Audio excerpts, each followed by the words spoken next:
బంగ్లాదేశ్ మాజీ ప్రధాని షేక్ హసీనాను తమ దేశానికి అప్పగించాలంటూ బంగ్లాదేశ్ నేషనలిస్ట్ పార్టీ భారత్ను డిమాండ్ చేసింది.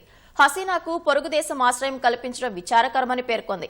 హసీనాను న్యాయబద్దంగా బంగ్లాదేశ్కు అప్పగించాలని కోరింది. పలు అభియోగాల్లో ఆమెను విచారించేందుకు బంగ్లాదేశ్ ప్రజలు ప్రభుత్వం నిర్ణయం తీసుకున్నాయని, ఆమెను విచారణ ఎదుర్కోనివ్వాలని BNP party secretary general Mirza Fakhrul Islam Alamgir పేర్కొన్నారు.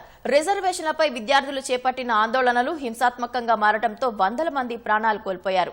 మాజీ ప్రధాని, ఆమె అనుచరులపై పోలీసులు పలు కేసులు నమోదు చేశారు.